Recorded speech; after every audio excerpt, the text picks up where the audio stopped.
Hello everyone! Today we are going to review the wording for bot lane during the laning and early mid-game phases, somewhere from the first minute to 10 or 12 minutes into the match.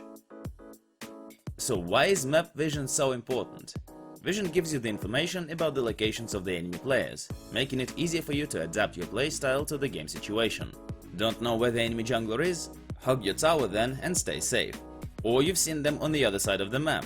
Get aggressive, make use of their absence. Let's imagine that we are on bot lane and review the most common places to put a ward in. For the red team, everything will be mirrored respectively. To start up, let's remember the most important information, that being the cooldowns of the trinkets. The yellow trinket lasts for 90 to 180 seconds, at level 1 and 18 respectively. The cooldowns are 240 to 120 seconds for the same levels. With that covered, let's move on. On bot lane, you only have wards placed by your marksman and supports trinkets, but after the first trip back to base, you get an option to buy a pink ward as well. This will let you cover one of the areas with that persistent ward, so the maximum amount of vision you can set up during the first to 10th minute period is 6 trinket wards and 2 pink wards. Remember that both of the players on bot lane are responsible for the vision. Okay, great, now let's look at the bottom side jungle and pinpoint the crucial warding spots and their main functions. The yellow dots are the warding spots you should feel at the very start, before you come pull for your jungler, somewhere at the 1:10 minute mark. Using these trinket wards, you can see if the enemy jungler is going for the crab or even into your own jungle. You should choose the spots for yourself. The one near the dragon, number 2, is a bit more aggressive, but it also gives you more vision. The one in the bushes by the river, number 1, is a bit safer, but also suits very well. The violet spots are the ones you should put your second trinkets in, that is somewhere near the 5 minutes into the game. The one by the tri-bush, number 3, is once again more aggressive, but that way we'll know if the enemy jungler is coming for us through the blast cone. The one at the river, number 4, is safer, but it will only tell us about the enemy jungler after the fact, either when they jump using the cone, or simply come out of the jungle. The first one is for the cases where you dominate the lane, the second one is for the times when you are being pushed, or when you've already got pushed. The red spots are the ones you stick your pink ward at. Let's look over them, from bottom to the top. The one in the closest bush, number 5, is used by aggressive bot lanes, allowing them to feel safer about their lane and poke or engage their opponents from the bush, out of the enemy vision. That kind of ward is usually put by your carry, but when everything is going well for you and you aren't afraid of getting ganked, just put that ward down yourself and get to trampling over your opponents. The next ward is a tri-bush ward, number 6. That's pretty much a standard one. It's used by all players in any rating, since it's safe and covers the most dangerous angle of attack, either the side one or the one from your back.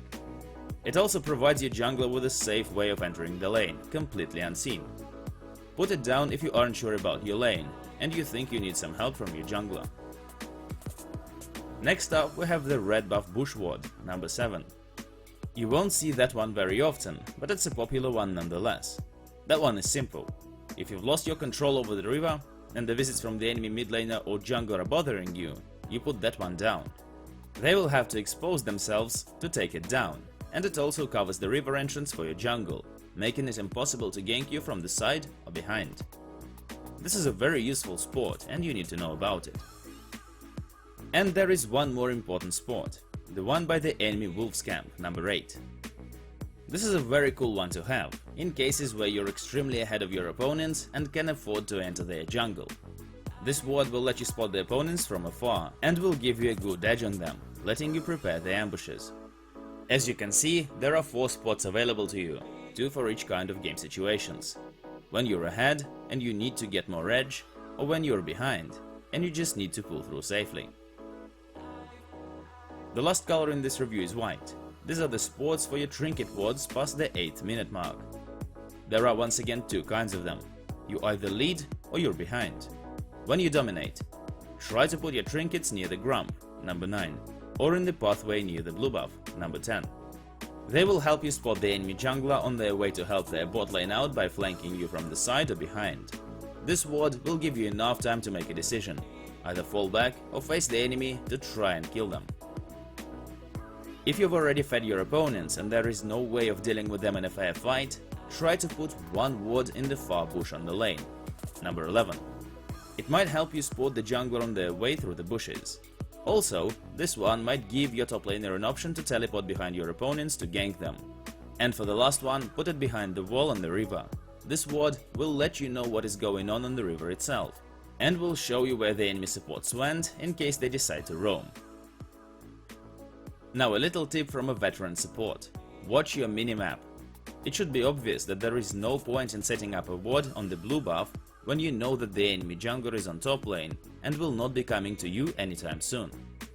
But when they disappear from your map, you can start thinking about putting your trinkets down. You do have a limited supply of those after all. So guys, that's it for now. Try to remember what each of those wards does to use your limited vision resources as effectively as possible. If you follow this advice, you'll become much more difficult to gank. As always guys, thank you so much for watching this video, and good luck in your solo queue.